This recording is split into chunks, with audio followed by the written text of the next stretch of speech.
you. And thanks a lot, Claudia, for the introduction. Allow me first to welcome you all, my dear partners from the Biomimicry Institute and the Junior Academy of Science in Ukraine. I know Claudia has mentioned a lot of, a much more, a larger number of partners, and I would not name you all, but we're very grateful to all of your partnership, to all of your work, and to your commitment to development solutions in Ukraine. I would also like to welcome the challenge applicants and the volunteers who have worked extensively on this work in Ukraine, fighting the plastic use and reaching very important results going forward. Allow me also to welcome colleagues. I see many people connecting, almost 100 we have on the call.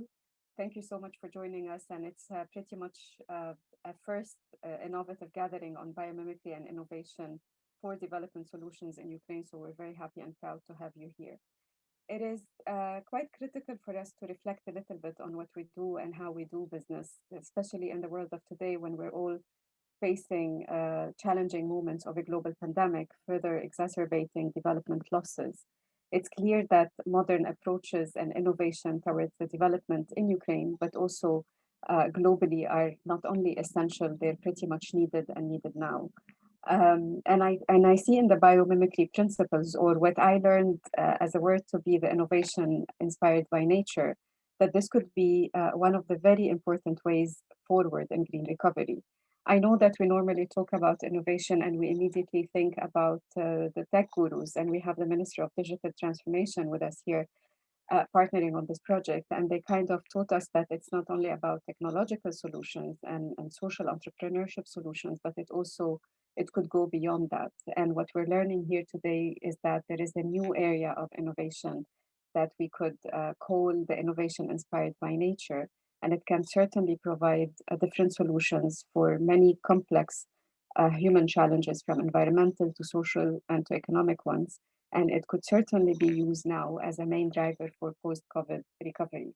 This is pretty much needed. And as we are learning, maybe nature itself can teach us how can we move forward better, how can we build forward better, and how can we learn from the mistakes that we have done to damage this nature, to damage the planet, and then to kind of refresh and move forward in a better and improved manner.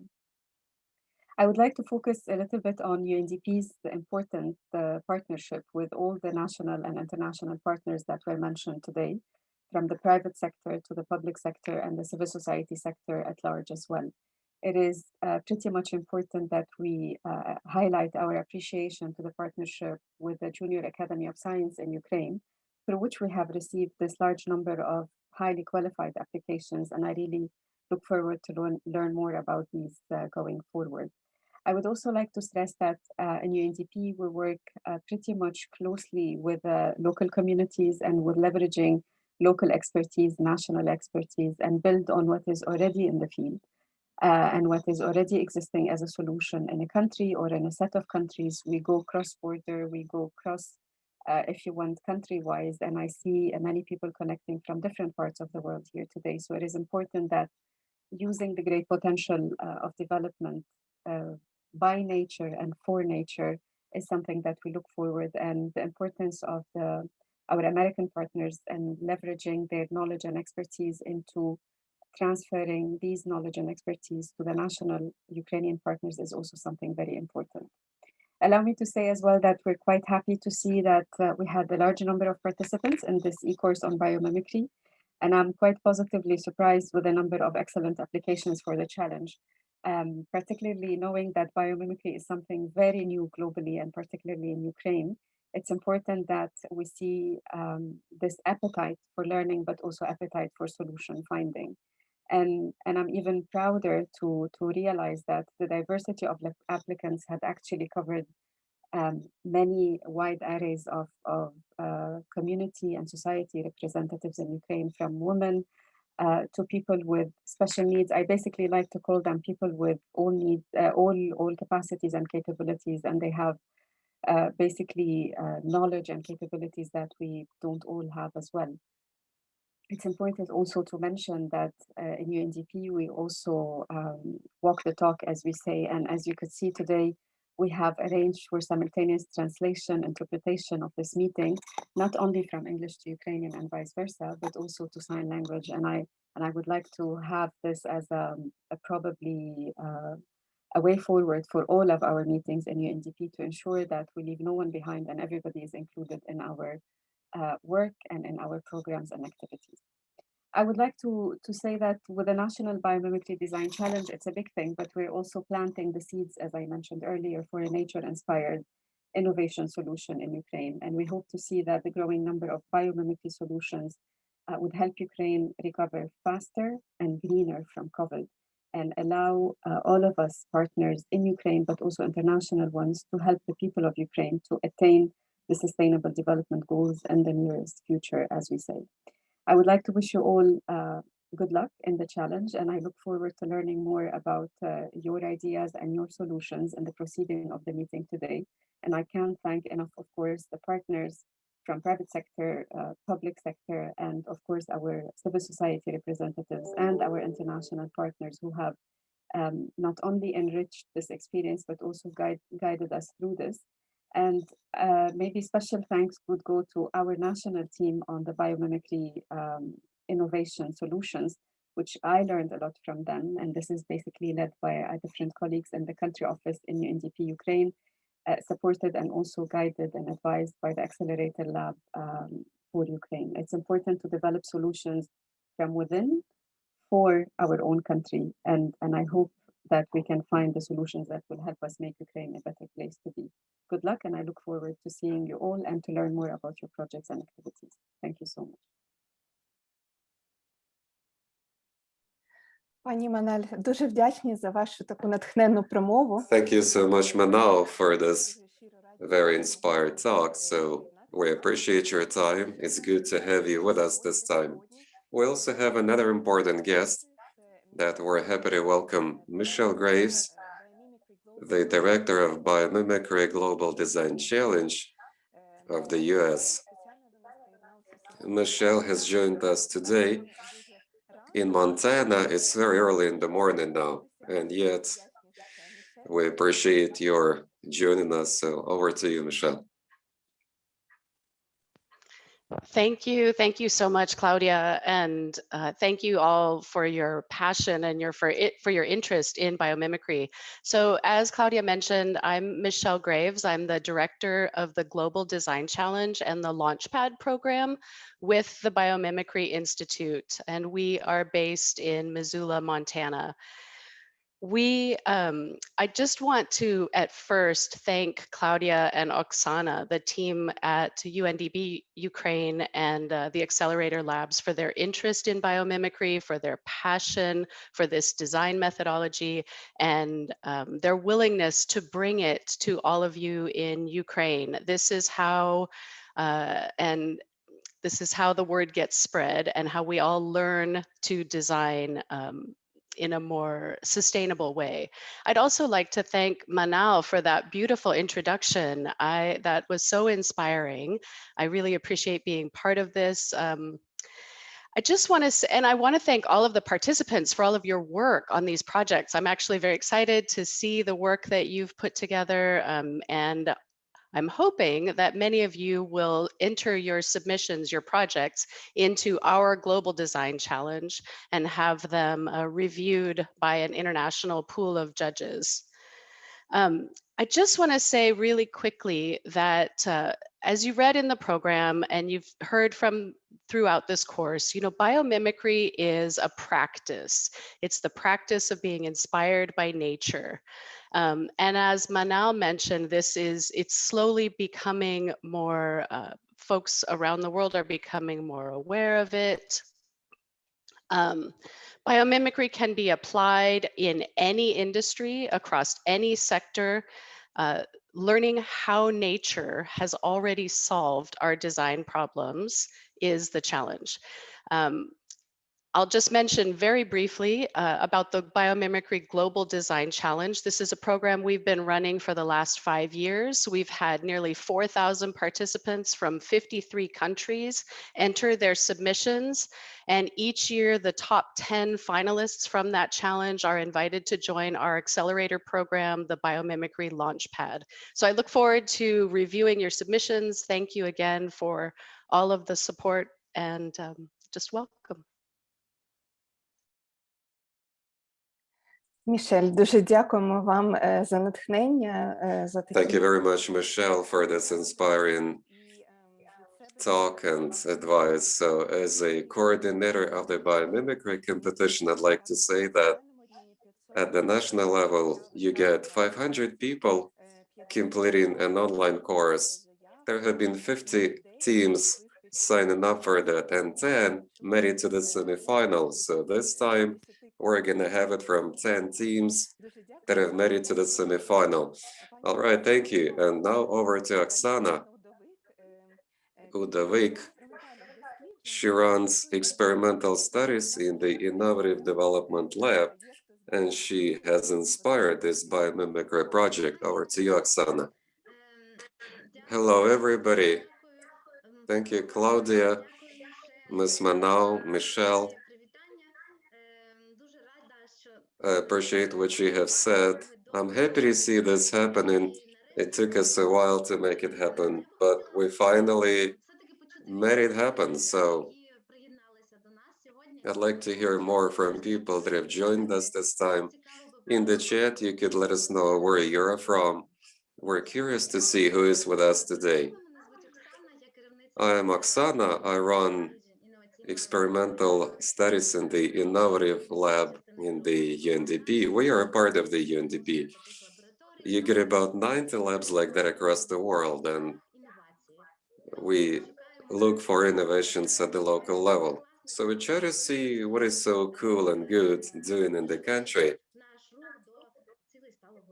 that could help us reach the SDGs faster, sooner. And as Manal said,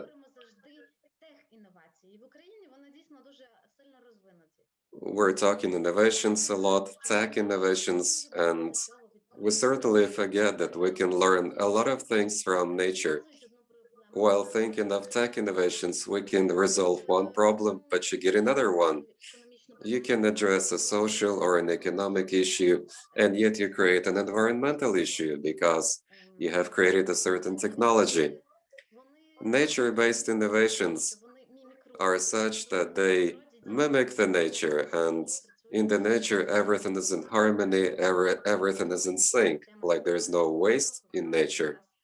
And the key thing for this year is the waste-free design. As a lab, we don't want to come over and say, we're going to do something new about biomimicry in this country. We think that it's quite a cool way of doing things. And in Ukraine, there might be a boom happening here. We just add firewood to the fire.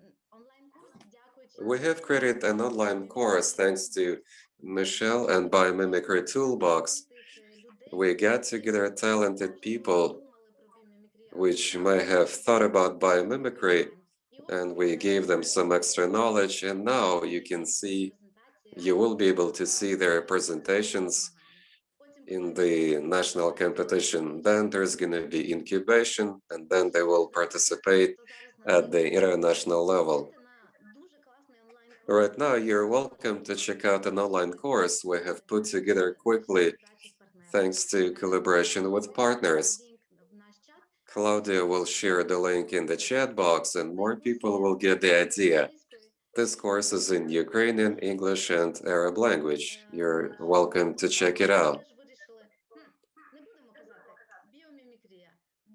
So this time we're talking biomimicry. There are projects to resolve particular problems, but what about local level problems? We have asked our partners about the most serious problems they're facing in terms of waste at the local level. So let's do something about that. And it allowed the participants in the competition to narrow down on something very practical. So they have had me tell you a few things about biomimicry. You may have heard it in the webinars, but let's do it once again. Biomimicry is about looking at the nature, learning from it, and applying it to resolve our problems. Let's look at this Japanese high-speed train.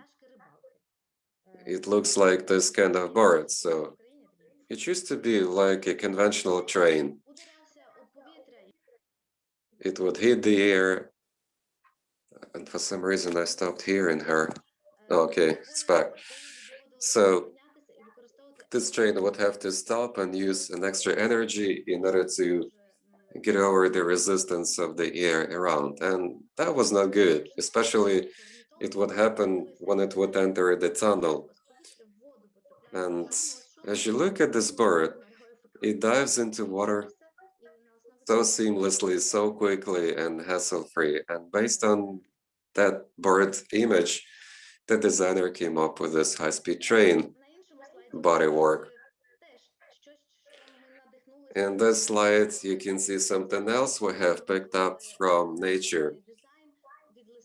This chair looks like a leaf, but we didn't try to look into the function. We didn't try to solve a problem in this case. It's just about aesthetics. Biomimicry, it's all together.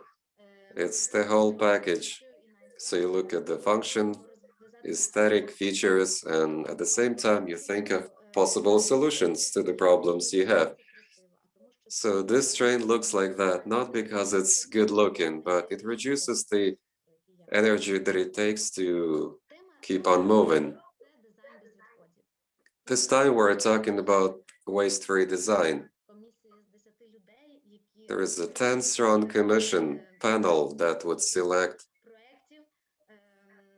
the best projects out of 50, so the top 10 out of 50, and we're gonna look into them right now. It was a hard choice to make, but they have been able to choose the top 10. So we looked across all types of projects. They address all types of waste. It's not just simply municipal waste, but sometimes it is a waste in the sense of CO2 and stuff like that. We have decided to open up a pool and look at all possible solutions for waste. You don't need to be thinking that biomimicry is only about solving environmental problems. Biomimicry can effectively address technology or social, maybe even some economic problems. I'd like to tell you a short story about Tokyo and how they used slime.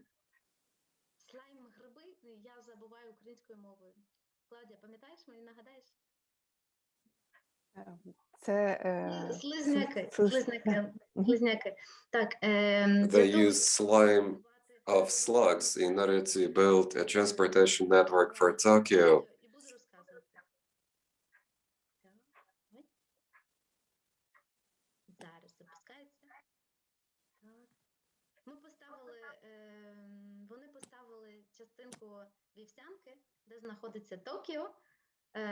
So that's where Tokyo is at.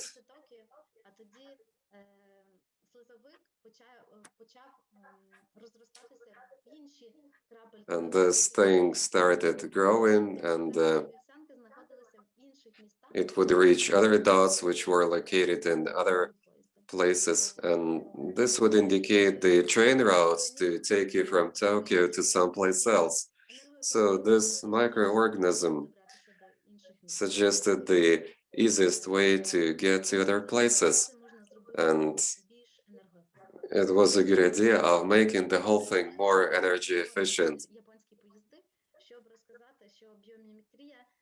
So biomimicry is not just about environmental solutions. It's also about addressing many design problems that might be there in society. So with this, I'm done talking because today the stars are going to be the participating teams.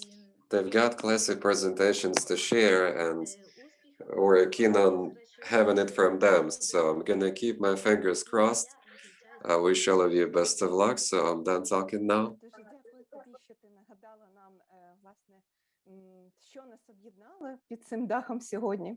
Yeah, thank you for telling us what is it that we all have in common, what is it that we'll share today. So I'd like to introduce the panel of judges right now. Can you see this? Yes, I can. Отже, зараз ми переходимо до презентації команд. So let's move on to the team presentation.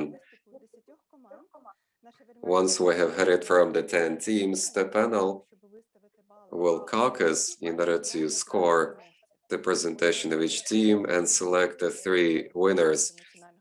The 3 finalists of the National Biomimicry Challenge will be announced at the end of this event. Just a few technical announcements. There is a simultaneous interpretation going on, and there is a globe-like looking button which allows you to find the language you would like to listen, you would like to hear. We also have the chat moderator. Should you have any question for the team, you can do this in the chat. We will be able to accept only 1 question from the audience and put it to the team, and only 1 question from the panel of judges. So these are the judges. Oksana Devik chairs the panel. She's with the Experimental and Innovative Development Lab. Hassan Darvish, he's also with the Innovative Development Lab of the UNDP in Syria. Anton Tyshkovsky, Olena Tarasova, Andrei Remezov, he's with the Ministry of Digital Transformation. He runs the online component of the business project. Alexander Moskivchuk, he's with Hata Maisterna, Zhena Gerbenshikova, Olena Chizhova, our volunteers. They have been helping us a lot in making this project possible. So I'd like for the teams to get ready.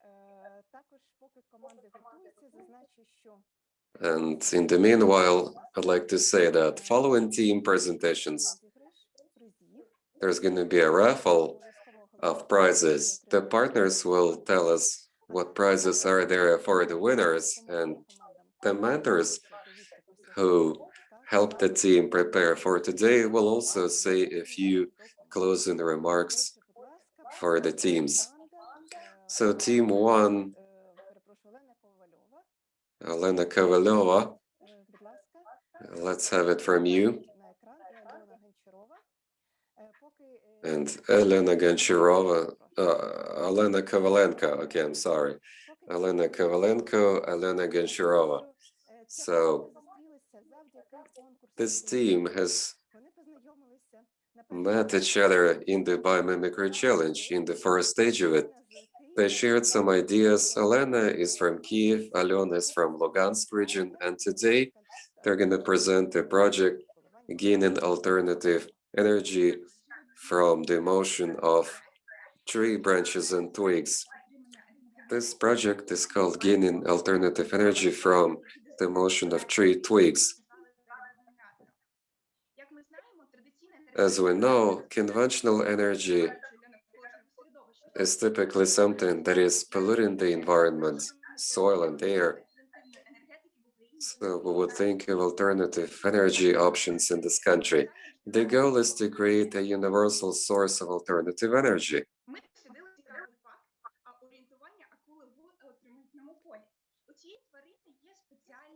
We look at this animal, it's a shark, and it has lots of sensors which allow it to pick up signals from the fish,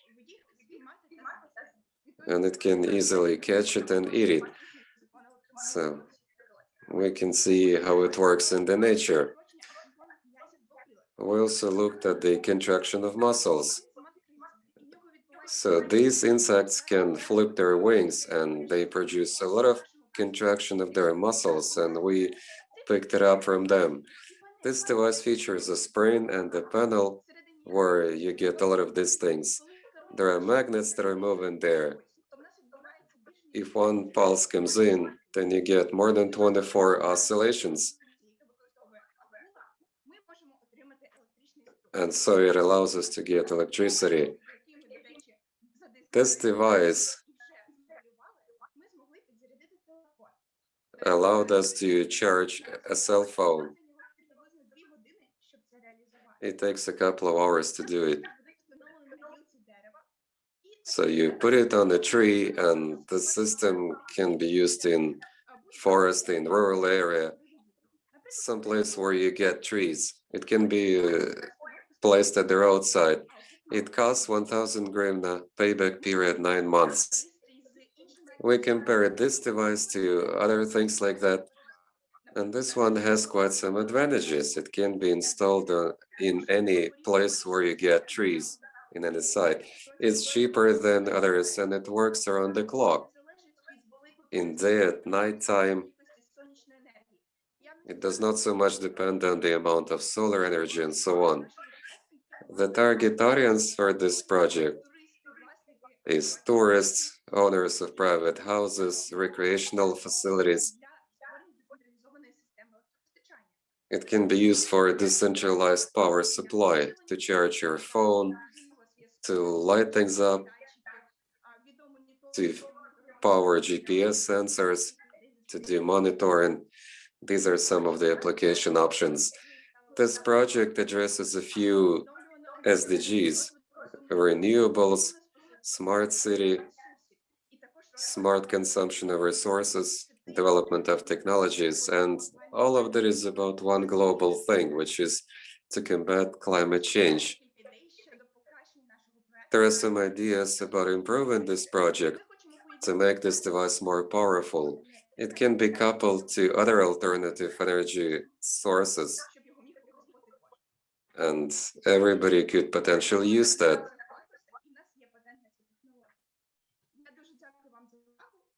Would like to thank you for your attention. Thank you, Olena, for this talk. We can take one question from the panel and one from the audience.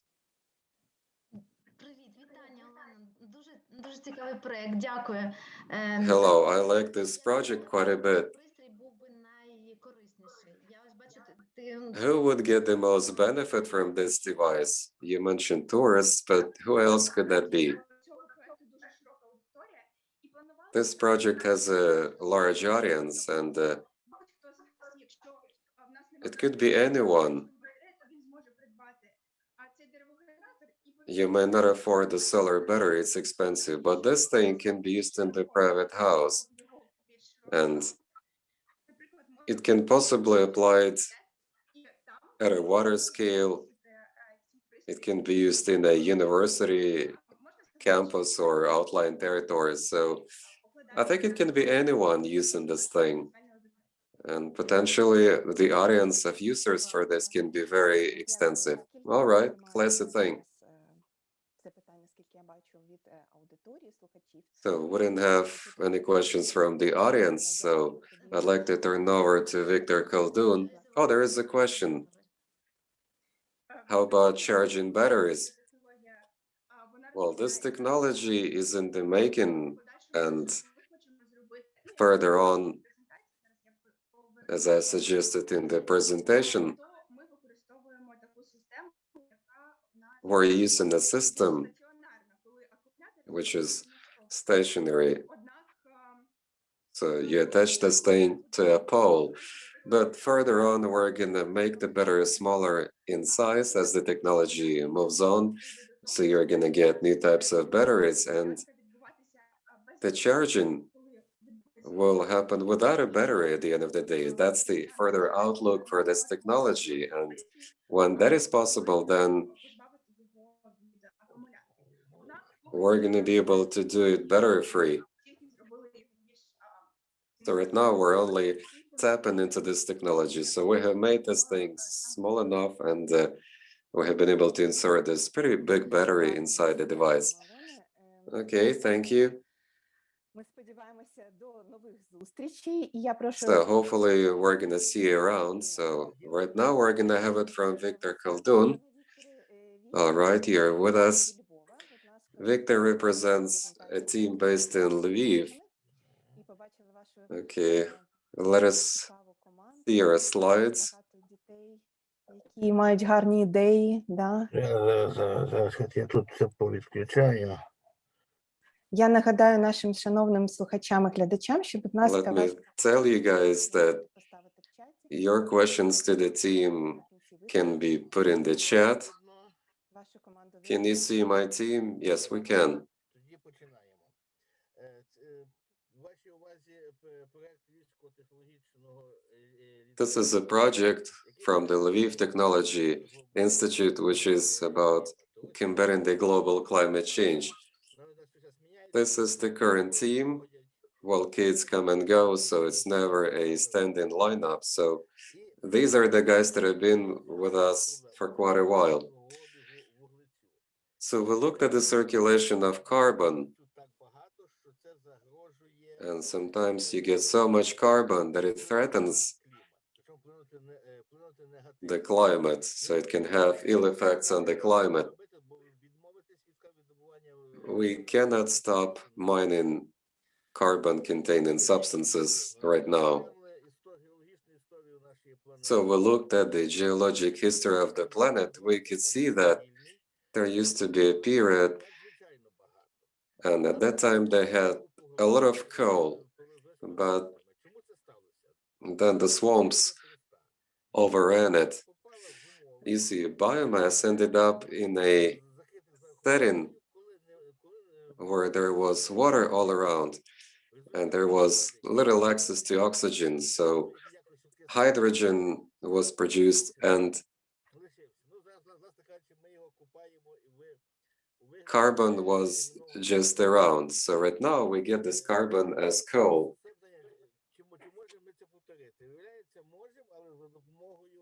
So we can repeat that sort of thing, and for that we're going to need a kiln like that. That's how it looks like. On the right-hand side, you can see how it's supposed to work, the flow chart. It's a modified kiln that is used to get charcoal from wood. So we can use any biomass there, and it's going to produce minimum atmospheric emissions. So can we replace an entire swamp with this little kiln? There is such a thing that if you increase the temperature by 10 degrees, the chemical reactions happen 3 times faster. If you take the biomass, you leave it in a vessel without oxygen in it, then you warm it up, and the reaction will start happening a lot faster. So if a biomass spends 1 hour inside the kiln, it's the same as if you would make it stay in the swamp for millions of years.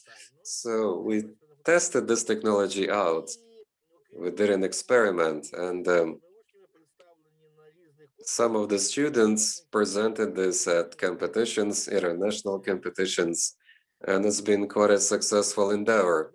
So once again, what do? We collect fresh biomass or food industry waste, plastic waste, which cannot be recycled otherwise. It can be even municipal waste, municipal garbage, which is not too polluted with chemicals.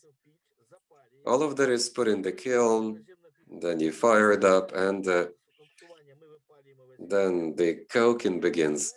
Then the hydrogen is taken out of that, and the remaining carbon is chemically inactive, and it can be buried. This technology effectively allows you to replicate it, so it can be used in an installation in the house, or it can be used in a gigantic installation for the entire megapolis. It may also be a mobile facility which goes from place to place where you get more biomass that should be taken care of. And an extra bonus from this technology: This technology allows to get activated coal from the household waste. And that's quite a benefit, I should say, because you might have a dump site, which is a problem. So you take your garbage there, and typically we mine activated coal from garbage. That's what this technology allows to do. And then you can do the burial in a safe way. So that's like a double benefit. It's in line with the SDGs of the UN. We are in line with many of the SDGs. It all depends on the scaling. I mean, for small households, we can do something. We can do something for large households and the entire planet. So it all depends on how this technology is going to be scaled. So that's as much as I wanted to share with you right now. Thank you so much, Victor, for this talk. It's indeed about combating the climate change and its ill effects. So let's see if there are any questions from the panel of judges. And we will also monitor the chat. So any questions from the panel? I can see a question. Is there any damage from this kiln? Is this environment friendly? Well, a kiln is a kiln. If it's run on biomass, it's not very environment friendly. But if you use this technology, then, well, use garbage, as I said, you will be able to get the slides, you will see the idea. So the coal that result from the process is activated, and we use this as filters for subsequent emissions. So this technology can be fully environment friendly. So you get the activated coal. We even put some batteries in the wood. And inside the batteries, you get very harmful substances, dangerous substances. But when you let this whole thing go through the filter, we could see the filter capturing most of those substances. So that's what we have seen in the process. So this activated coal cannot be used to filter off the air, but it is something that captures harmful substances. You might get some pills from the pharmacy, and what's inside the pills might also be potentially harmful, but this activated coal can capture most of that. All right, thank you. So let's check back with the panel. Jana has a question. Hello, thank you for this presentation. You say that you can use different types of resources and bioresources for this technology. It can be wood, it can be waste. Yeah, that's right.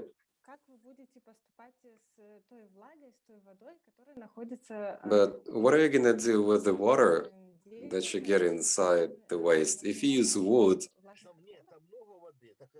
oh yeah, the wood contains some water, but water gets gone. I mean, in the course of the process, it's gone. Let me finish up the question. So yeah, this water is there and you gotta get rid of that somehow. Is there any way to use this water like steam, like a useful resource for something else? Or would you just release it back into the air?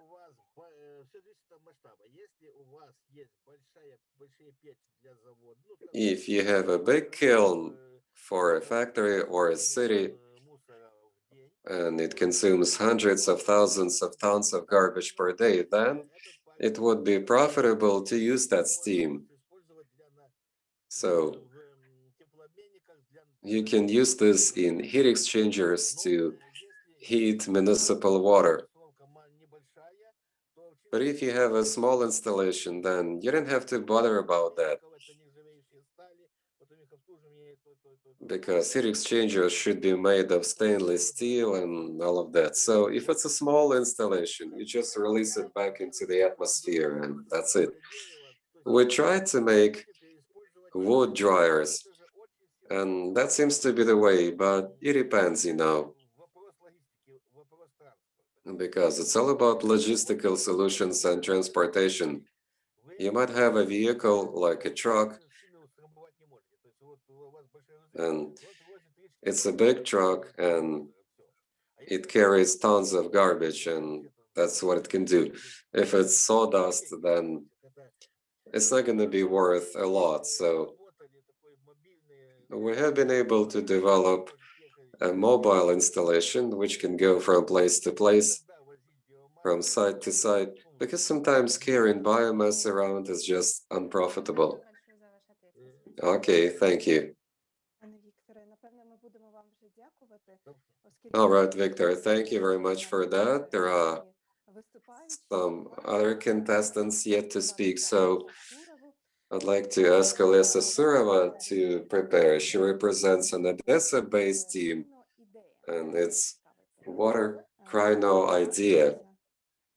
Let's see what it's all about.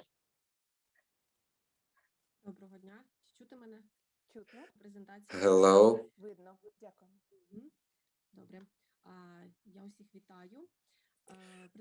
I'd like to say hello to you all. This is called Water Crino Idea, which is about to change the perception of water as a threat. In fact, it's a valuable natural resource. We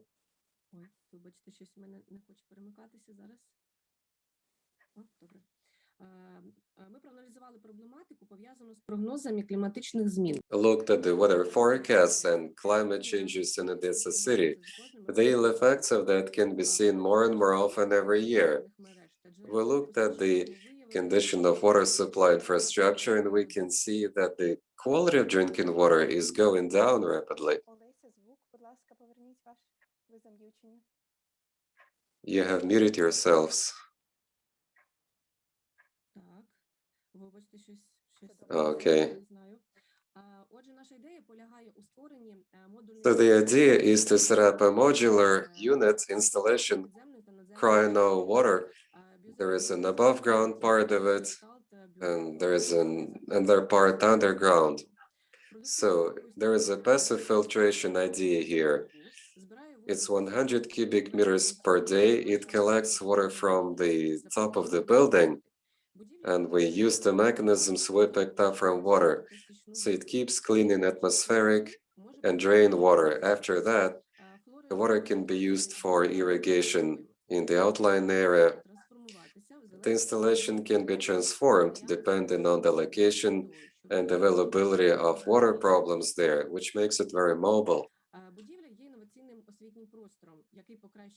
It's an innovative space which can help people enjoy a better quality of life, enjoy a healthier environment, to keep a better balance between urbanized and rural setting. We picked up this idea from the sea lily. It has an unusual structure, and it has features of an animal and a human being at the same time. It consumes water for the most part, and through evolution, this thing has been able to use water as a source of everything it needs to live. Every function uses water, and that's why we created Crino water, and all of the elements of this installation are there to capture, filter, and distribute water. We try to check out all of the techniques of water management in order to make sure that water be used as efficiently as possible. We made a map of stakeholders and showed interactions between them. So we checked with all of the groups for opinions, and we get an interesting feedback.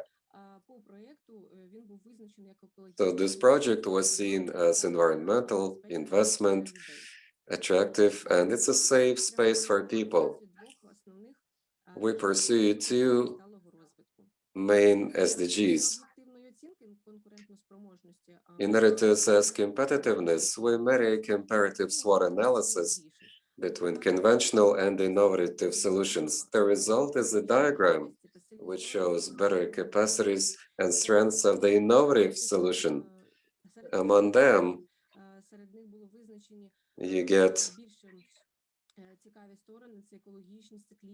environment friendliness, there's a cycle, there is a good potential for attracting tourism, and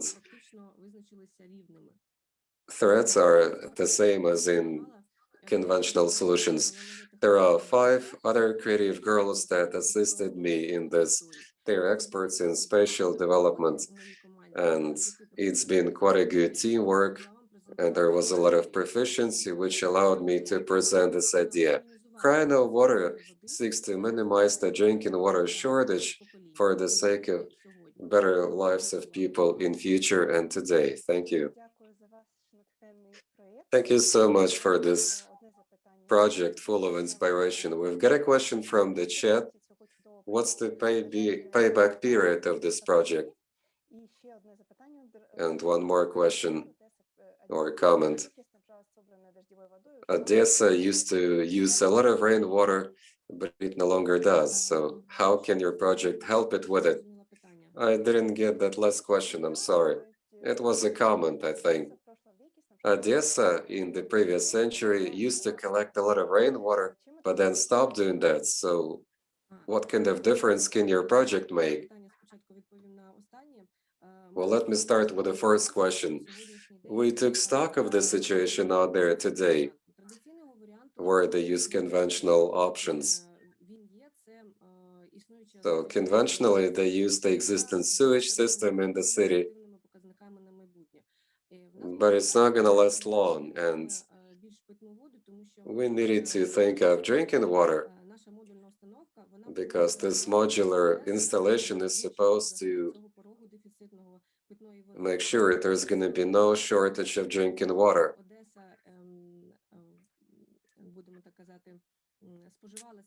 Maybe Odessa used to consume a lot of rainwater, but right now we can see that this water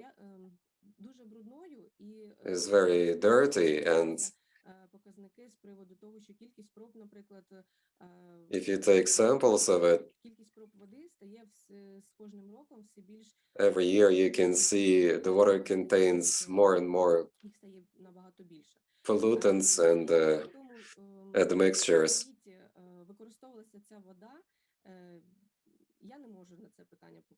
Maybe they used to use a lot of rainwater previously. I don't know much about that. We were comparing this option to conventional options.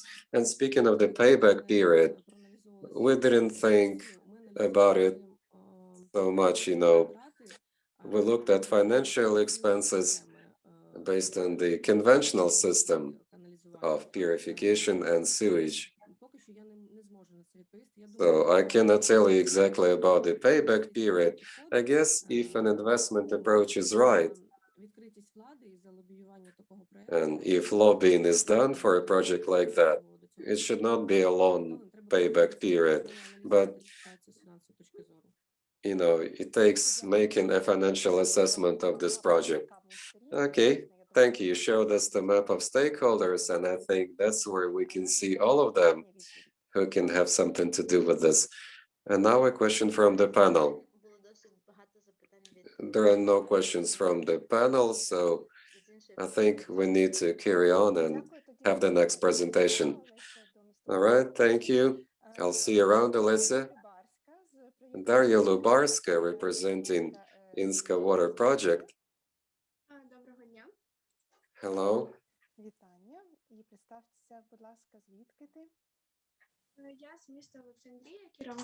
I'm from Alexandria in Kirovograd region.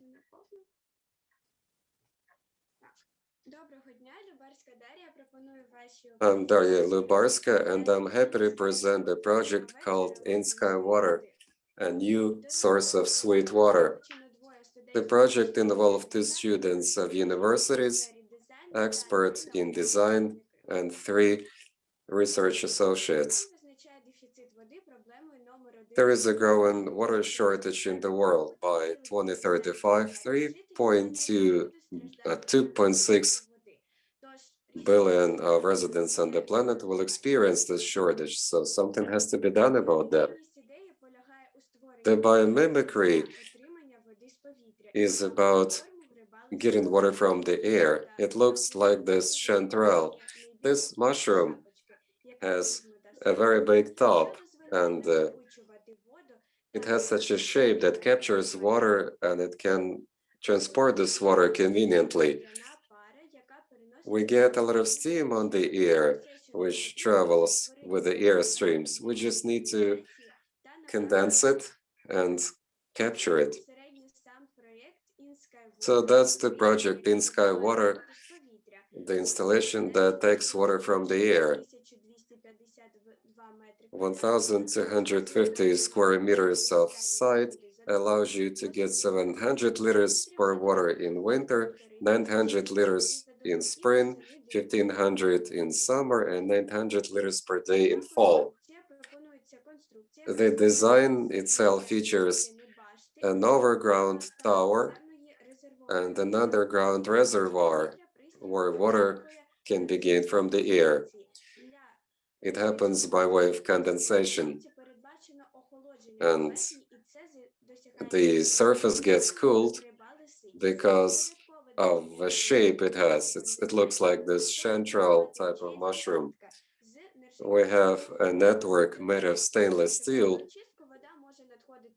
After purification, the water can reach a consumer. It can also be used for irrigation purposes.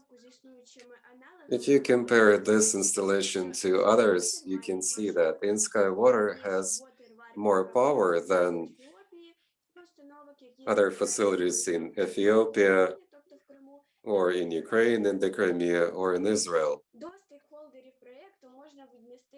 The project stakeholders include agricultural companies, landholdings, local communities, private investors, water communities, rural and municipal residents, spas, resorts, etc.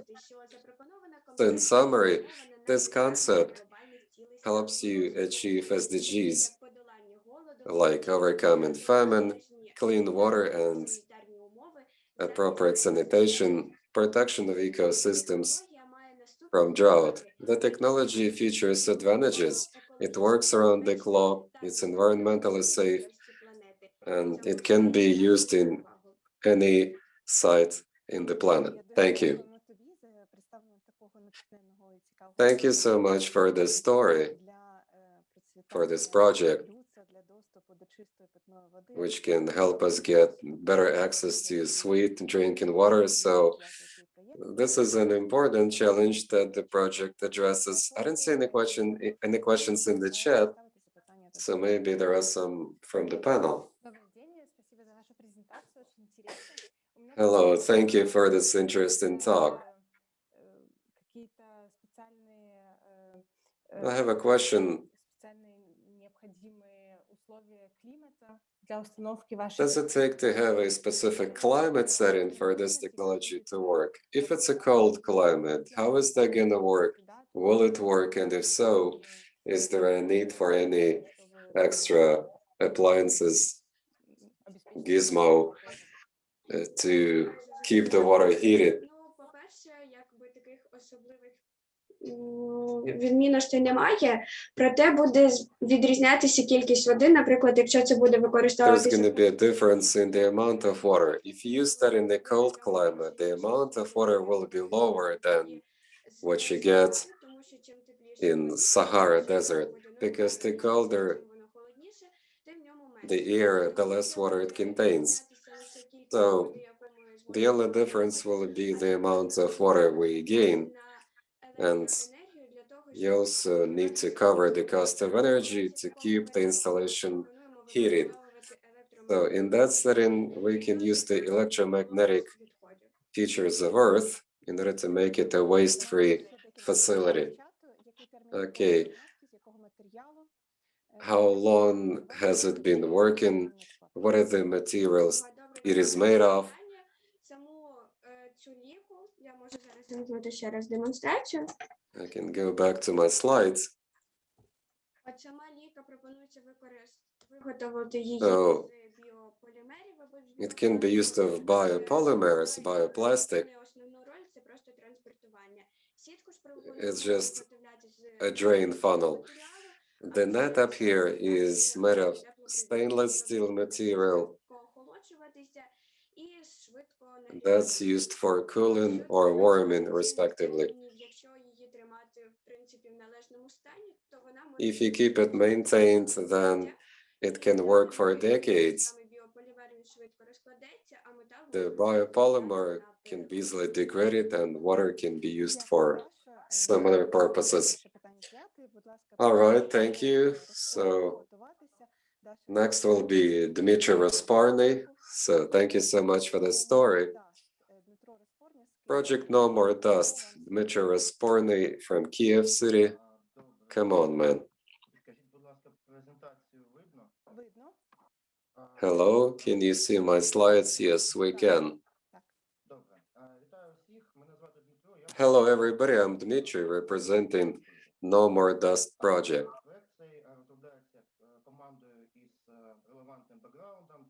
It is designed by the team with relevant background. They had experience in implementing similar innovations.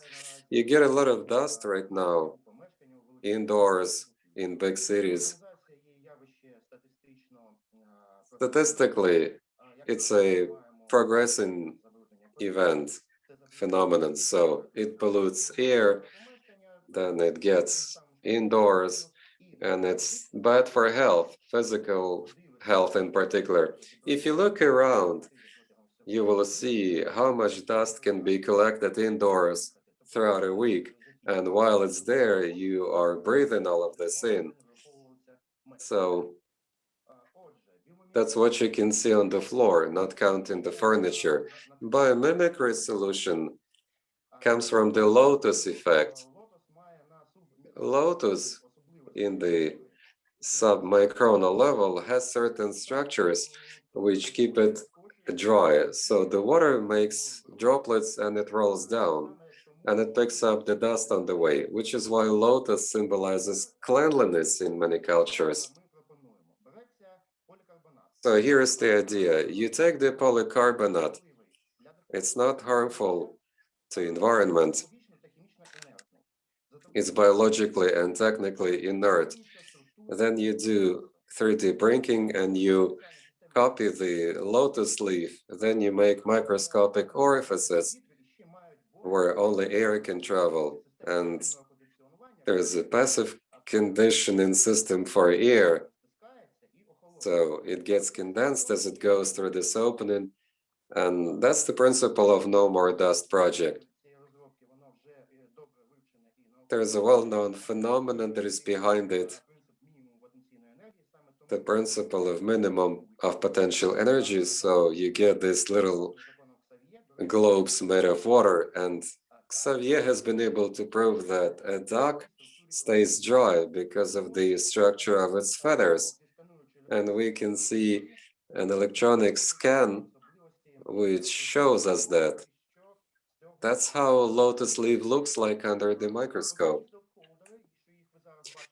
Speaking of stakeholders on this map, well, I have spoken with them and I have gotten a lot of positive feedback from the users.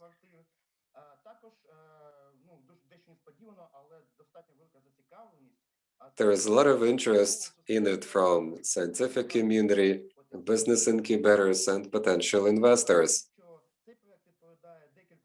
This project is in line with the SDGs, and you can see which ones, and also it is in line with the concept of waste-free design. So theoretically, it can run for as long as it takes, and you can make other useful things out of polycarbonate. Thank you. Thank you so much, Dmitry, for this innovative solution. I guess it's going to be pretty topical to all of us living in big cities. So let me check with the panel for questions, if any.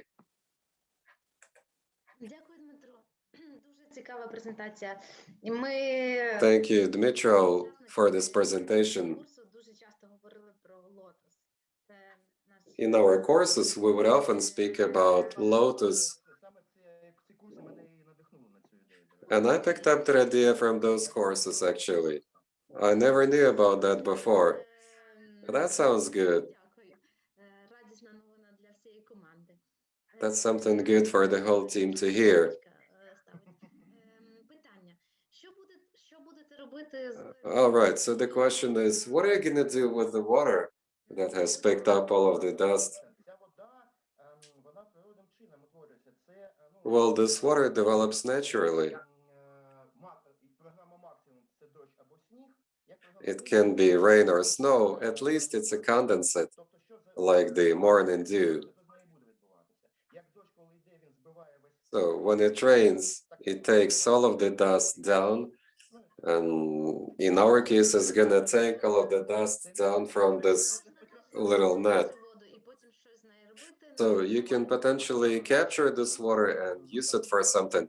I don't know what you can use that water for, but there are specially trained people that are cleaning these nets typically. But in this case, it's the principle of the lotus leaf. So the net is cleaning itself.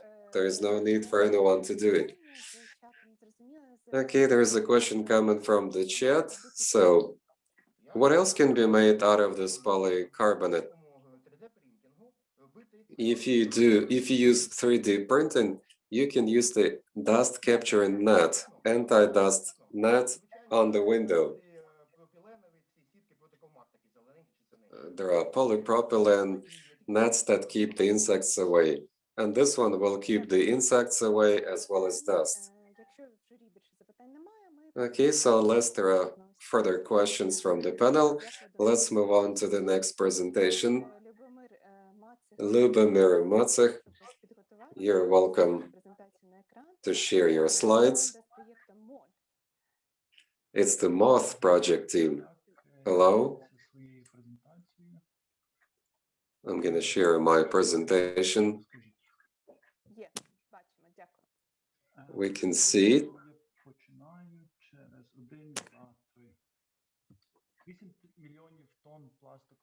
8 million tons of plastic, 19,000 tons of it in the soil. 96% of plastic goes to the dump sites in this country. Nearly 9% of plastic gets recycled. So you get a lot of plastic and you gotta make something out of it. We decided to use Galeria melanella, this organism. So in a certain setting, this moth mistakes wax for plastic and it starts eating the plastic, digesting it. It doesn't happen all the time. It happens in a particular setting on the 3rd week of development of the larva. And there should be a synergy effect. So enzyme of the larva gets into the enzyme that you get in the stomach of the larva, and that's how the digestion helps. At the end of the day, you get an organic substance, ethylene glycol, which can be used in many sectors.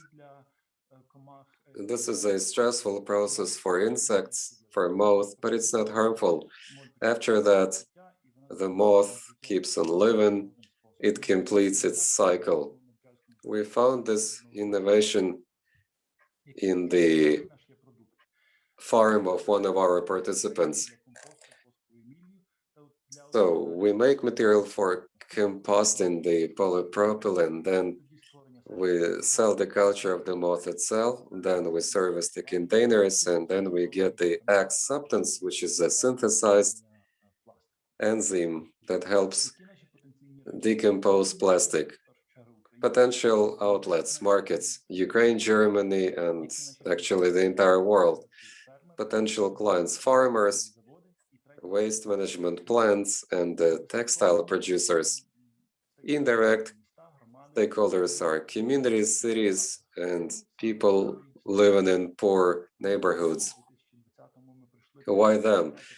Last year, we piloted our concept in Germany, and they took interest in that, and textile producers were among those. What are the advantages over the competitors? Well, RDF bracket producers, they do not actually use the plastic, they burn it off, and that produces harmful emissions. We do not do it, so we have a clean biologic process. Then biodepolymerization. So they know how to build a business case based on this idea. And the third competitor is organizations which use chemical recycling. They use energy. We create energy in the process. So we address 5 SDGs: 12, 9, 11, 14, 15.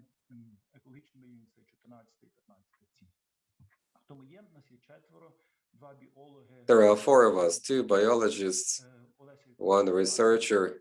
Oles is the marketing man. I'm taking care of the business. Thank you. Thank you, Lyubomyr. Well on time, dead on. So let's see if any questions are there.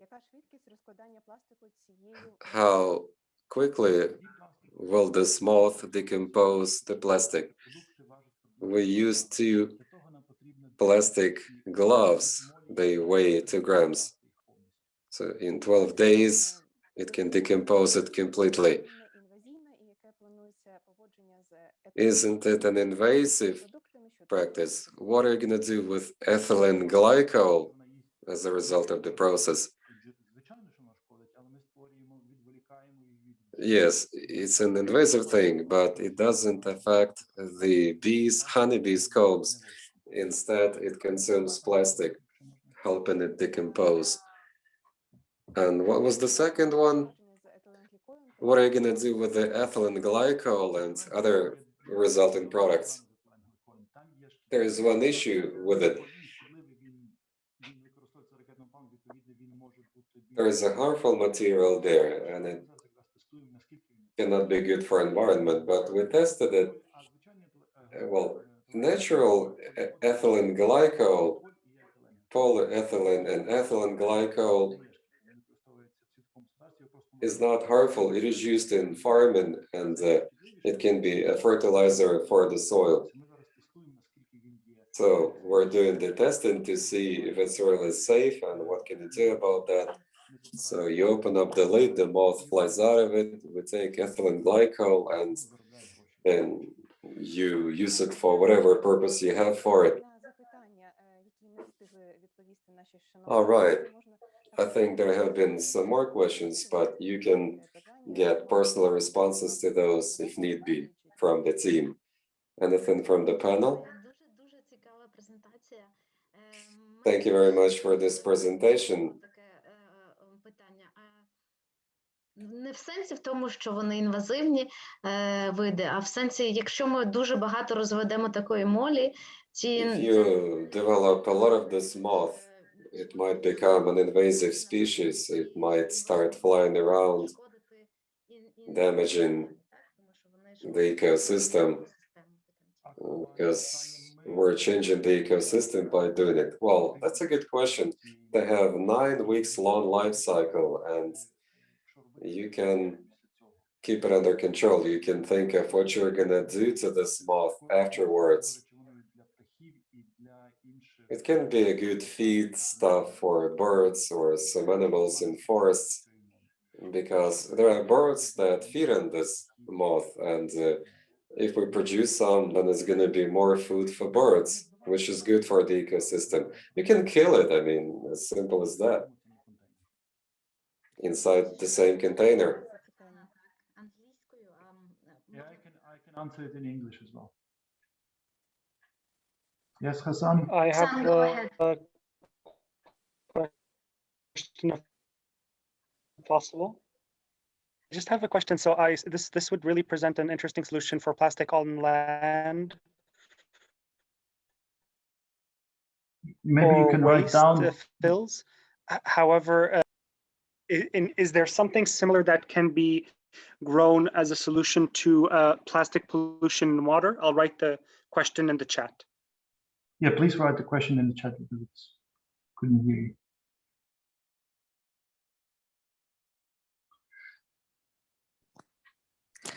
Добре, Хасан поставить своє запитання в чаті, і, напевно, ми попросимо Любомира відповісти потім письмово. Okay, so Lyubomyr will answer this question through the chat, and I can see Olena Kovalenko from the panel having a question. Будь ласка. Okay, let's see. Я б хотіла запитати, дуже велике дякую за презентацію. Thank you so much for this presentation. Ця ідея, її можна масштабувати. Наприклад, Is there any way to make this idea scalable? Like, по всьому світу, наскільки вона здатна до масштабування? can it be used worldwide? Перше, то, що нам була відповідь тут в Німеччині, відповідь з перероблюваних закладів сміття. We get some feedback from the waste management companies, and they say that they've got a lot of plastic and they don't know what to do about that. So any option that will help them reduce the amount of plastic will be welcome. If it could be one factory per region, in Germany it could be 10 to 15 of them. So scalability is big, and secondly, the production of textile. So they make clothes out of polymers, polyester and stuff like that. So this moth can decompose those tissues as well. So all of this textile will remain in the nature without hurting it. So that's potentially the way to go. Thank you, Lyubomyr. So I'll see you around. And with this, let's move on to Olena Kovalenko. Let's have your presentation, Eco-Canalization Project. And Lyubomyr might address the questions in the chat, possibly. Okay, hello.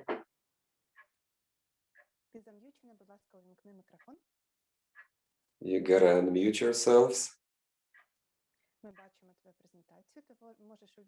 We can see your presentation. You can make it full screen.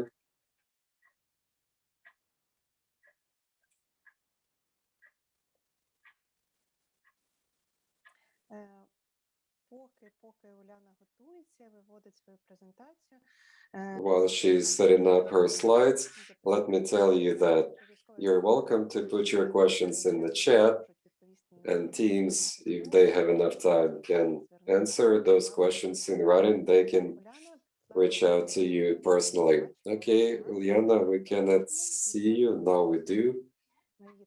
So we can see your slides in full screen mode. So hello. I'm Olena. I represent the project Eco-Canalization. It's a new system of sewage that takes care of the drained water.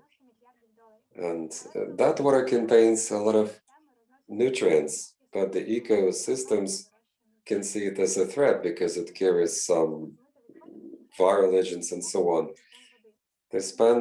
They weigh 60 billion liters of water.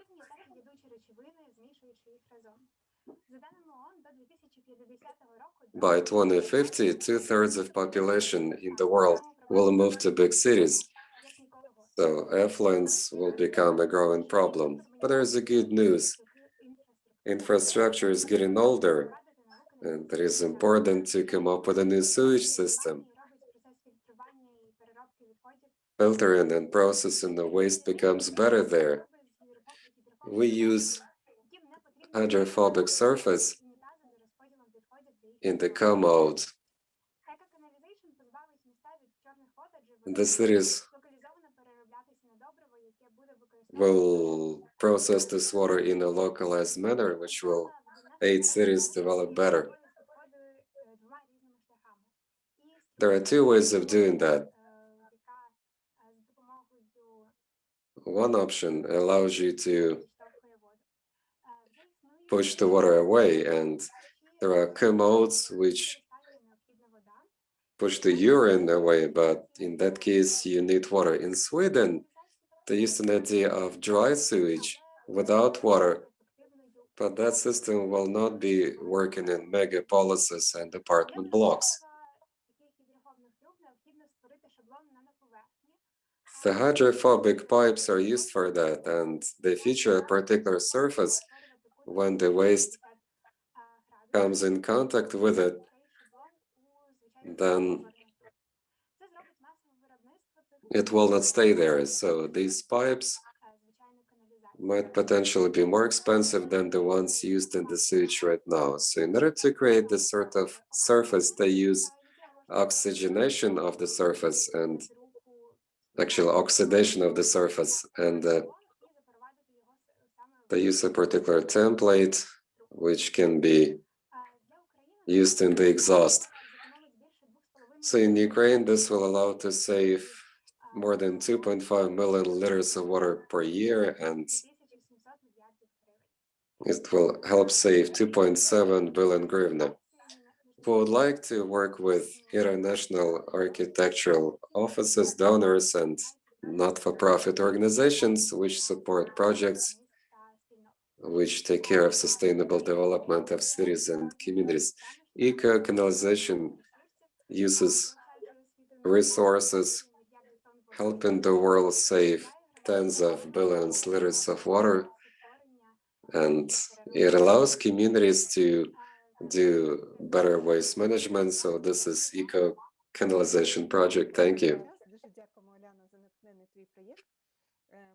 Thank you for the story. While we're getting questions from the audience, Uliana is the youngest in her team out of 10 semifinalists. So thank you so much for sharing this with us. Any questions from the panel? Thank you for the presentation, Uliana. It looks like a very much needed solution.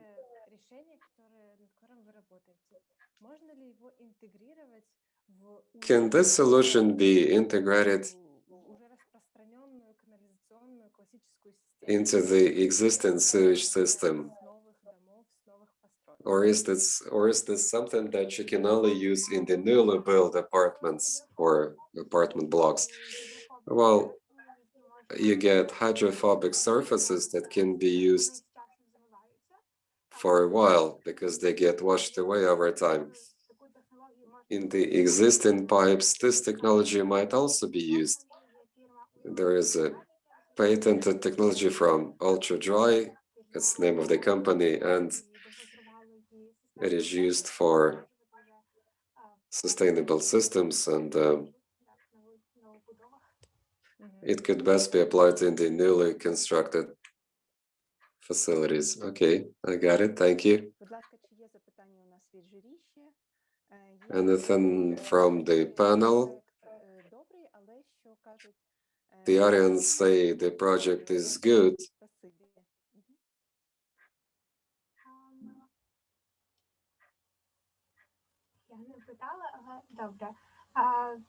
How does it dovetail with the sanitation regulations? I think we're going to look into that in more detail further, because so far we haven't. We'll see.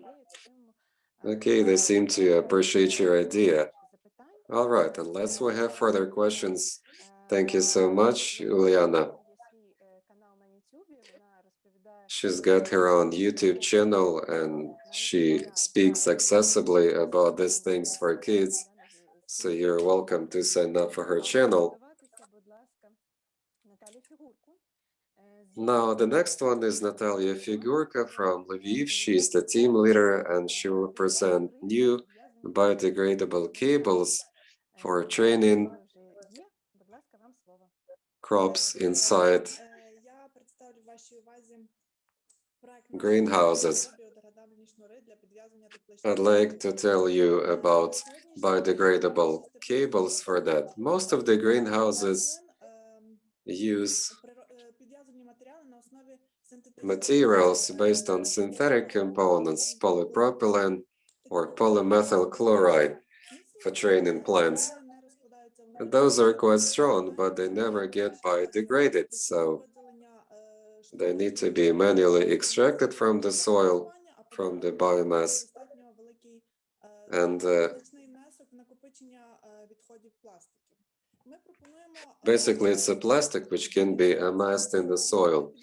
Alternatively, we can think of natural biodegradable materials for that, but many of them are not strong enough. So let's combine both advantages and produce a material which would not hurt the environment. And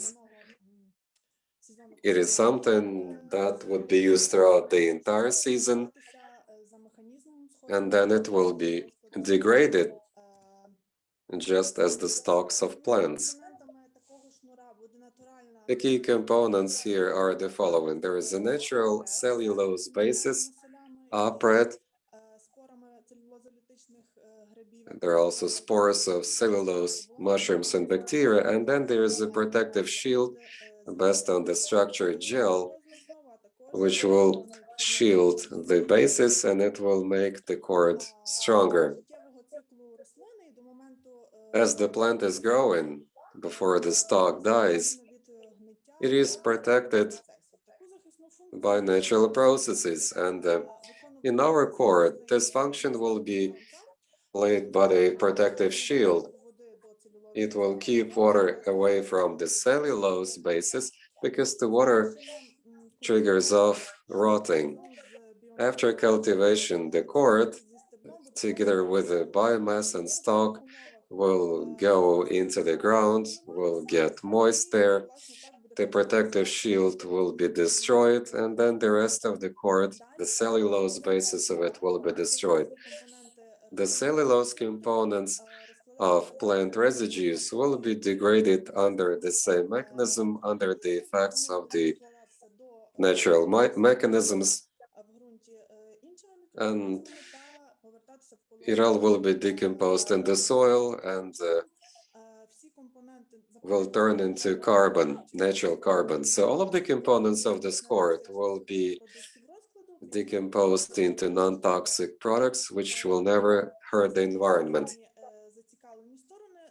These are the stakeholders. We believe that it's going to be big companies, not too many small greenhouses will be interested in that.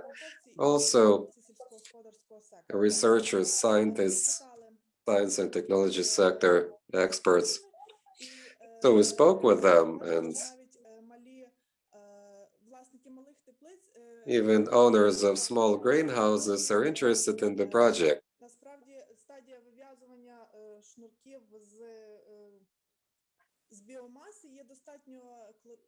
Cords made of biomass require a niggling job to be produced, and that's why they're interested in this project.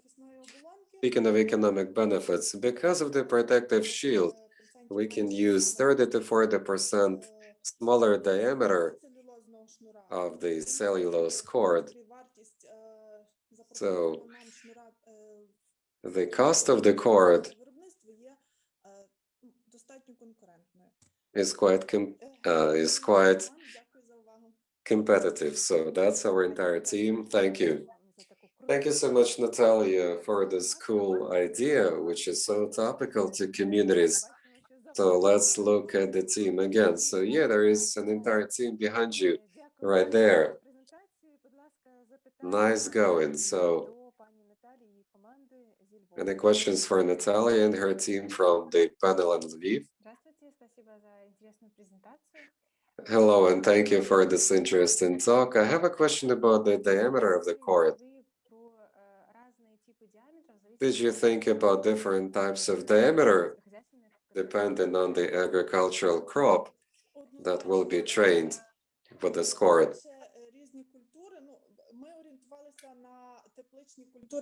We were thinking of the tomatoes and cucumbers because they're mostly grown in the greenhouses.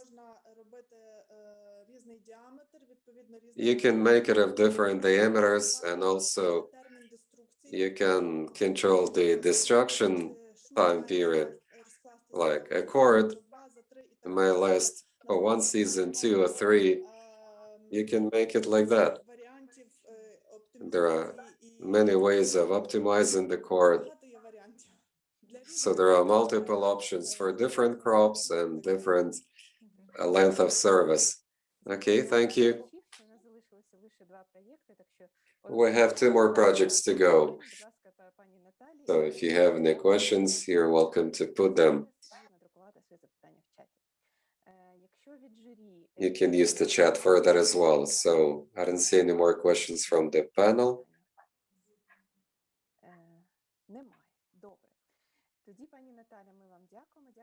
So thank you so much, Natalia, and thanks to your entire team.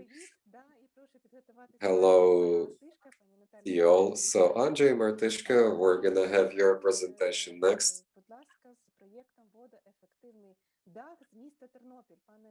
It's a Ternopil-based project, so let's have it.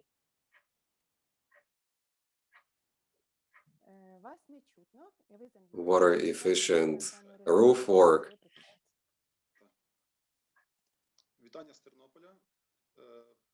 Hello to you all from Ternopil.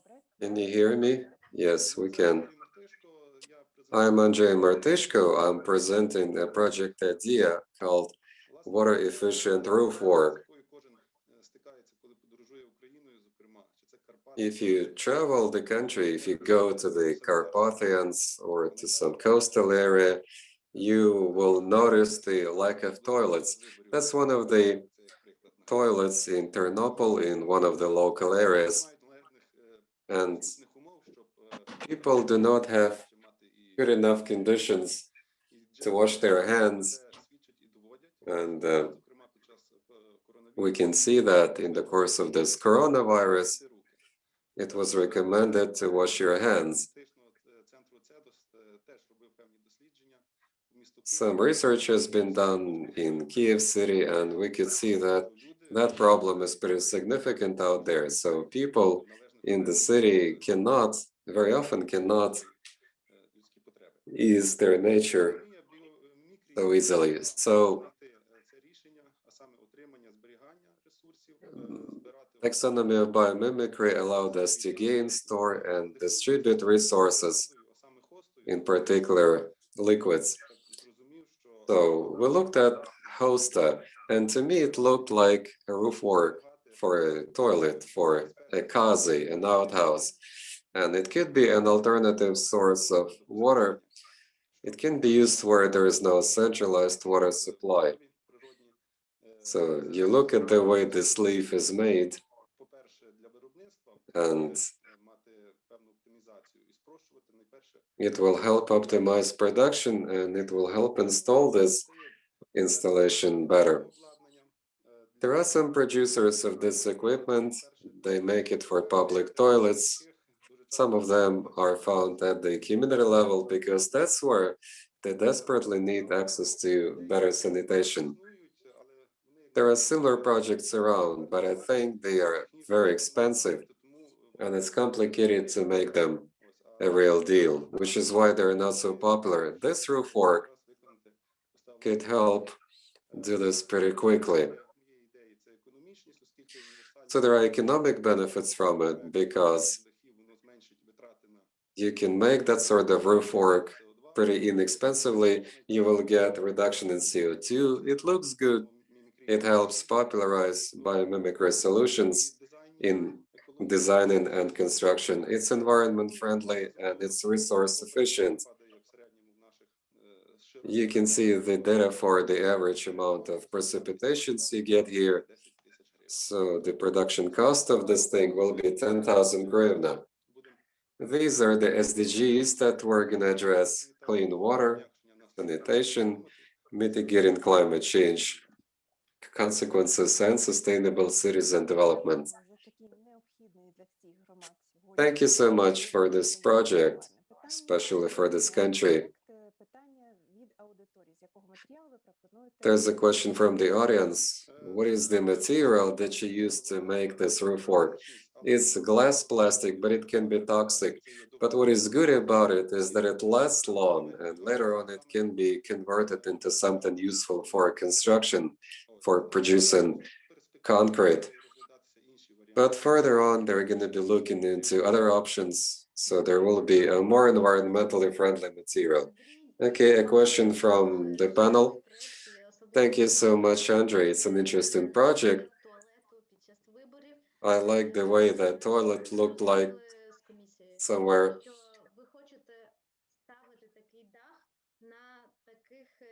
So I think you want to put this roof work over the dry toilets.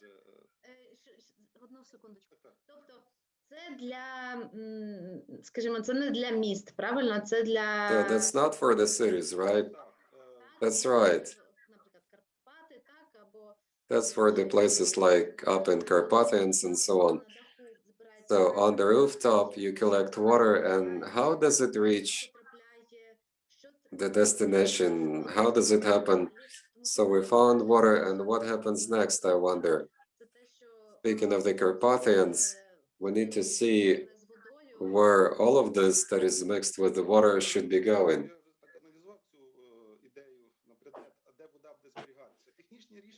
I was trying to see where the water can be stored. Well, there are options. You can have reservoirs for that, pumps that will supply this water to the water supply systems. But speaking of the waste, well, you can think of other projects under the Biomimicry Design project, and that's where you can be looking for solutions. This project is not like a project by itself. It leads to subsequent steps, and there have been presentations from other colleagues. It could blend in with those ideas pretty well, because many of them were about managing water and waste. Partnership for Sustainable Development in Action. We have seen this throughout all these projects. All right, thank you, Andre. We don't have any more questions right now. And let's move on to the last team, the last presentation. It's a Khmelnytsky-based project, Nataliia Mironova. So let us see your slides.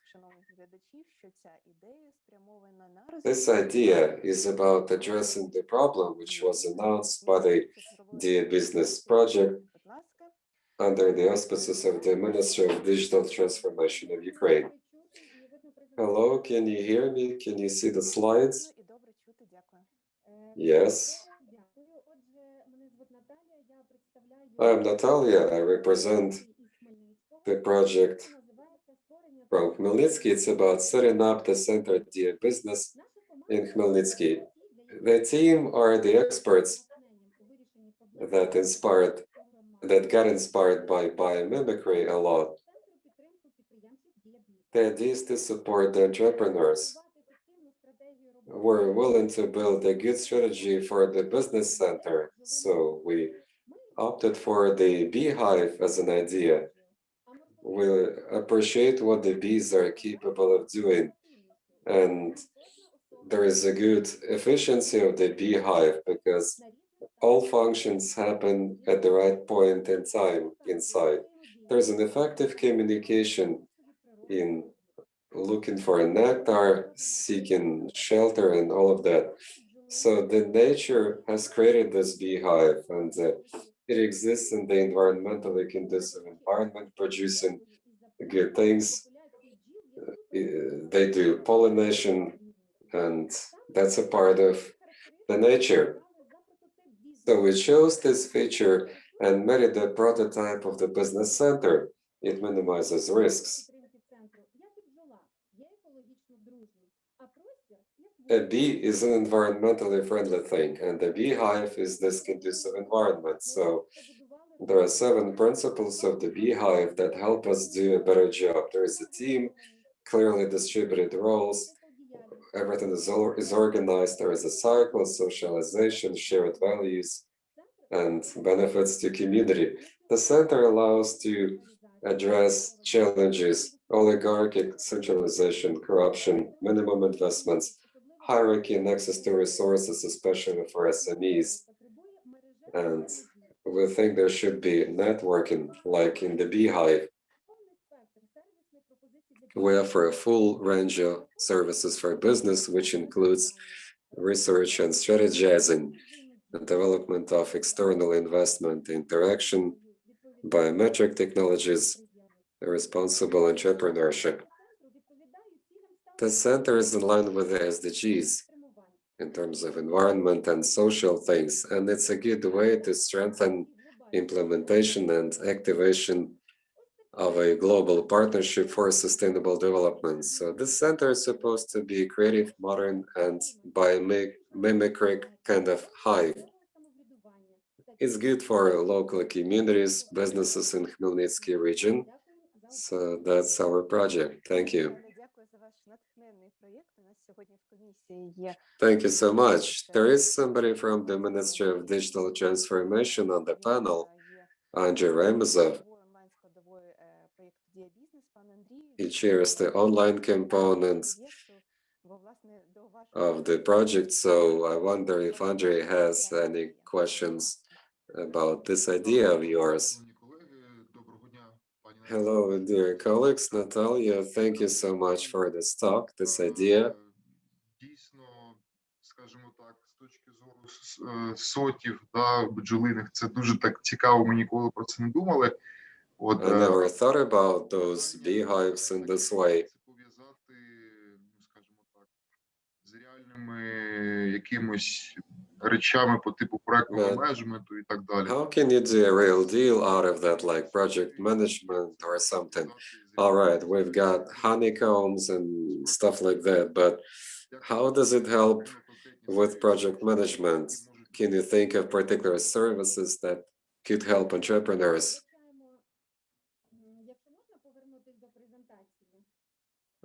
Let me go back to the slides.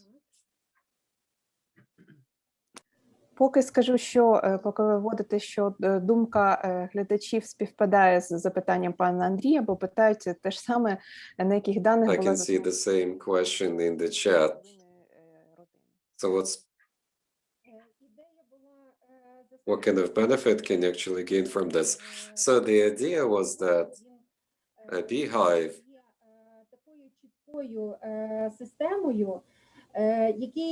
is a system by itself. So a bee swarm in the natural setting is self-sufficient and there is no need for a centralized control. Everybody knows what they're supposed to do.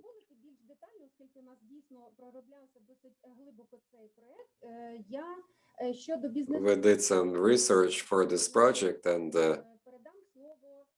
I'm gonna have Galina Sokoluk tell us about the business components of that. Okay, over to Galina. Пані Галина, ви з нами? Так, пані Галина з нами, але в неї звук. Дякую. Так, я перепрошую, я не могла включити звук сама. Ми розглядали дану концепцію з економічної точки зору, щоб допомагати малим We looked at this concept economically as a way of helping SMEs create business structures and gently implement projects. Statistically, 99% of companies in Khmelnytsky region are SMEs. Foreign investments go to big companies up to 90%. So together the SMEs will be able to gain extra funding. We can help them make with transparent reporting, which is understandable to international partners, which reduces risks for investors. So we came up with a number of these proposals in order to support businesses by helping them get together and organizing, implementing joint investment projects. Thank you. There's a question in the chat. In the beehive, everything is based on instincts. In society, it's more complicated than that. So in a beehive, it's not just about instincts, it's about genetics as well. So there are different roles assigned to different individuals involved in taking care of the beehive. Є питання, яке пов'язано із тим, що значить, все набагато складніше. Справа в тому, що бджоли – це соціальні комахи. І honeybees are social insects, and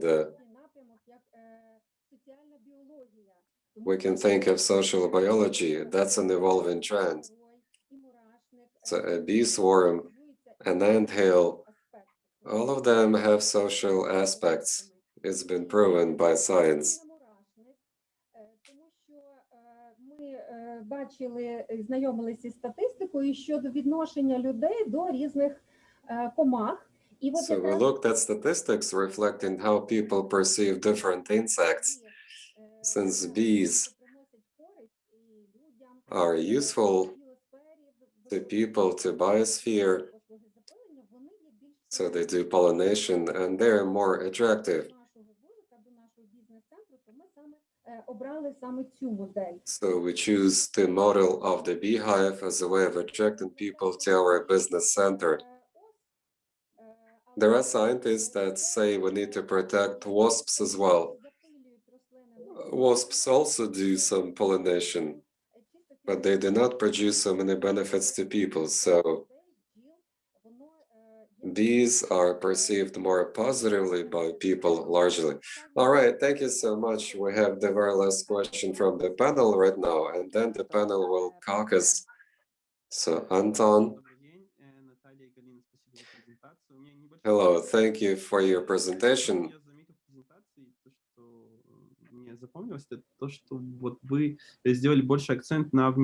I can see you're focused on the overall design. You came up with a particular design for the Business Development Center. And that's pretty fascinating in terms of design and possible marketing. But what are the functional peculiarities of the beehive that you would like to apply for the sake of better interaction between people, individuals inside the center? Maybe it's about ergonomics, work conditions for people inside, easiness of navigation indoors. So what's going to be a sequel to this idea? Because this beehive looks like a cool thing, but a design is one thing, but how will it specifically aid the center do a better job?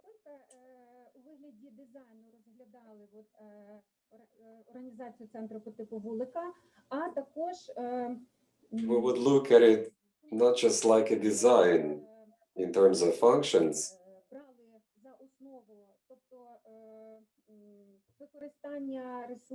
We would think of using resources gained from secondary materials like solar batteries, big windows, so that you would use less energy,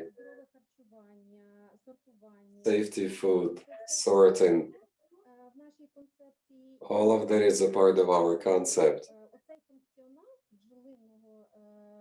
And the functions of the beehive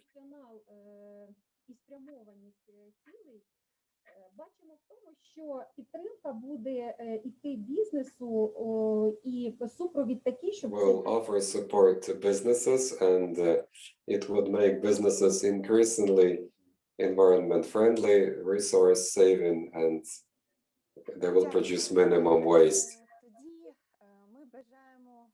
All right, thank you, Natalia. So we're going to wish success to everyone, and with this, the panel may caucus and do the scoring. So while the partners are preparing to present their certificates, I'd like to show you the criteria for scoring.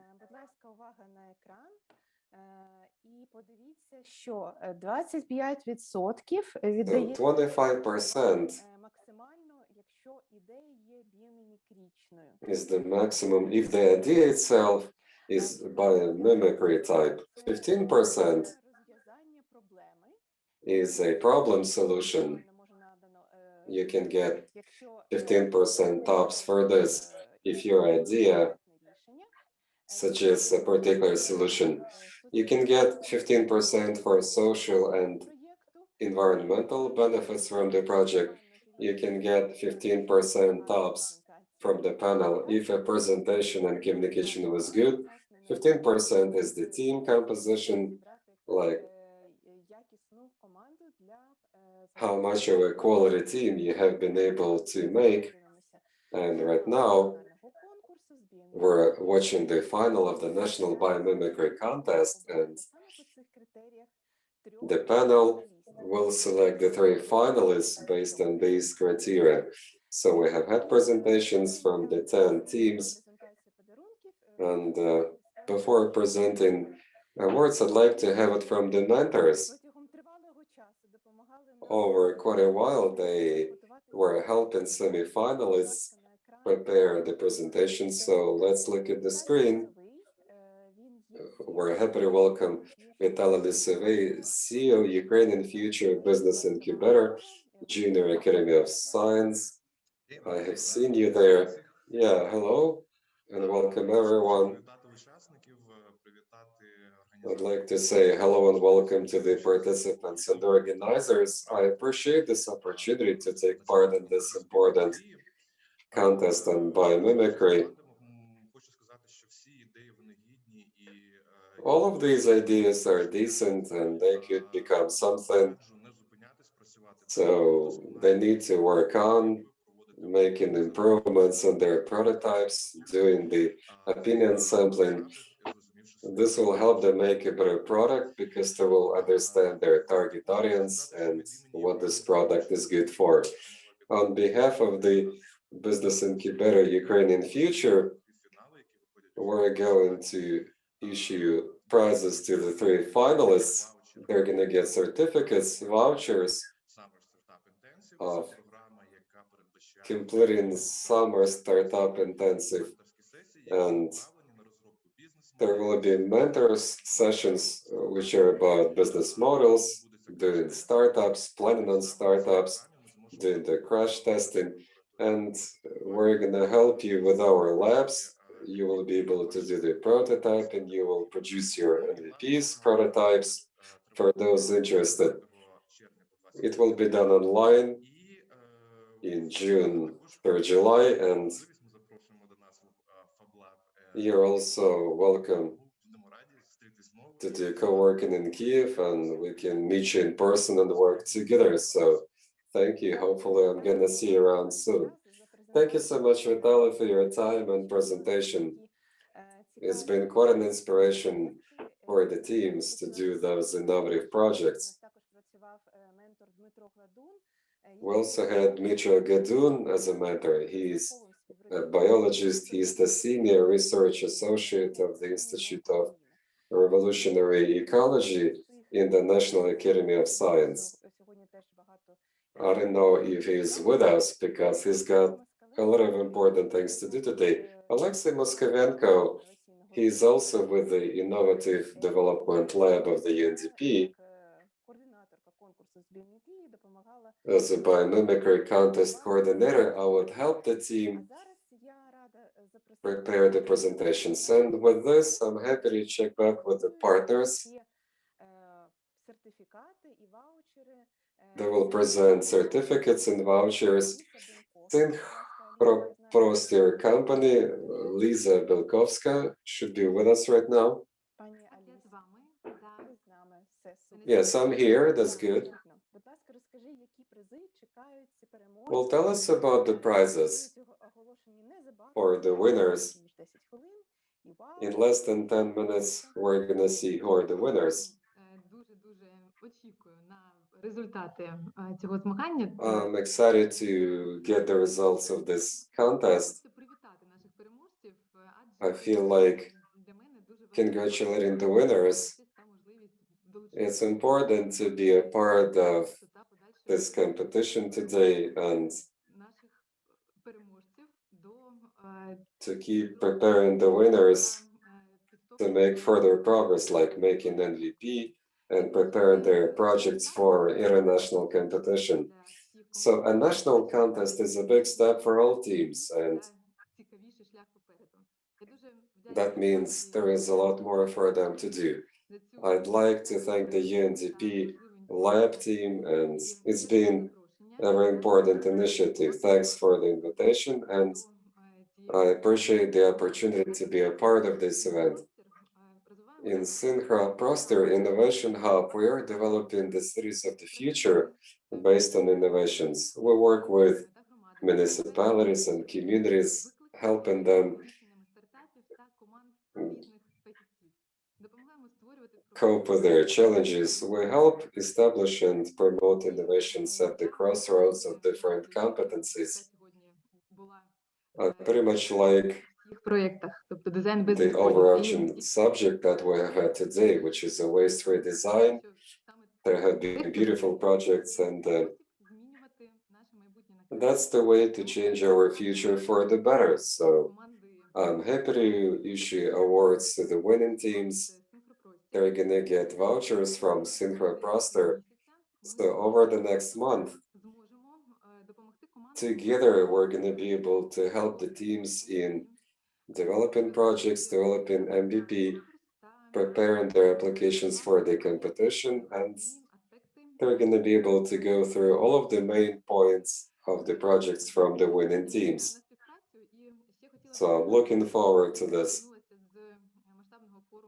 I have just come back from a forum in Central Asia, which was about urban future. I spoke there. It was about the future of the cities. And one of the keynote presenters was Jacques Rougerie, a well-known architect, and Samira Sayami. And they are guided by the principles of biomimicry. You're welcome to check out their products, and I think this concentration of biomimicry solutions in the context of creating cities of the future speaks about a lot in what we're about, a lot in the things we're doing. Jacques asked a question at the end of his talk, like, do you feel responsibility for tomorrow's world? I guess these teams, all of these guys really do. If they keep thinking of this question, they will see they're not just the consumers, they are the creators, they are the ones that generate solutions, and that will have an impact on the world we're going to be living in tomorrow. Thank you for this. We also have prizes from Symbios project. So let's see what those are. What are the hoodies that you have prepared for all of the teams? This is Marina and Irina, so we are a Symbiosis. It's a new brand of clothing. It is valuable for us to be a part of your endeavor because we could see many valuable ideas based on biomimicry, and it has a lot in common with our values. Our garments should be about equality of people and nature, so we try and create these things in Ukraine and move on to the environmental production. So we would like to have an impact on the consumption culture by developing environmental social thinking in society. For this project, we designed a hoodie. I'm going to show you this. Many solutions are hidden in nature. So they exist like a code. So we used a hashtag for this project, and the colors also blend in with the project. And these are the 10 commandments of the nature. These ideas are beautiful, and this hoodie will be worn by the people who have those ideas, and to me it's an honor to give them these hoodies. All right, thank you, ladies, for these gifts for the semi-finalists. As we promised, we have done some random voting, and we're gonna see who's gonna be the winner. One of the participants from the audience will get this hoodie. It is Olena Kovalenko, Galina Trepilska, and Angelika Zizula. You are gonna get the prizes Tehuris from Symbios project. I can see that the panel are back, so we also have Zhena Grebenshikova, Olena Chizhova, the volunteers of the Biomimicry project. We appreciate their help. That's how the Biomimicry online course has happened. Some of you have been able to complete it, others can still do it. Okay, over to Oksana Udavik.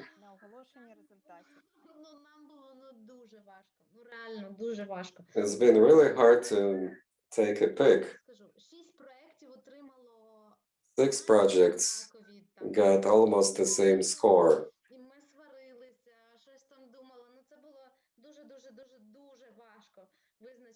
So there have been heated debates in order to see who was the winner, because there have been good projects and presentations.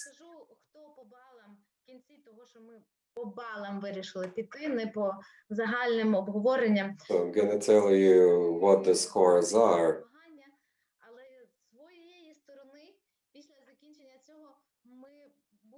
But after this, we're gonna see how can we involve more teams, like 6 teams, so that they could keep running with their projects. It was really hard to make a choice, and I'm gonna announce the results. But we have seen so many good projects. The audience has done voting, and we also can see the preferences of the audience, but you will learn about that once you have told us about your scores. On the top spot, you get alternative energy from the motion of tree twigs. Olena Kovalenko's team. Congrats. Then line second is the team that uses Moth. Beautiful project. Congratulations, guys.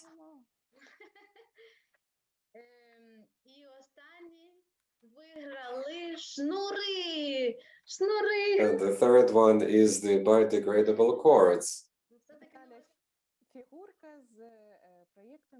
Olena Figurka's team from Lviv.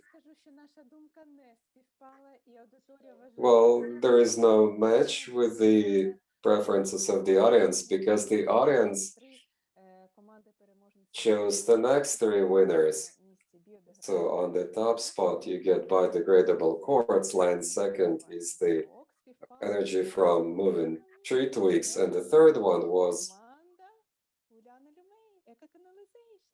eco-canalization project. Okay, that's cool.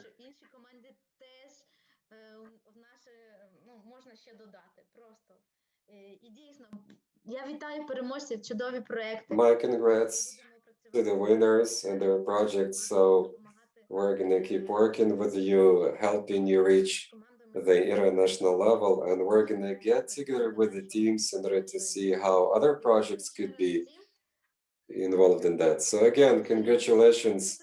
I'm speechless. Great job. Very impressive. We appreciate you all. And it's time to celebrate now.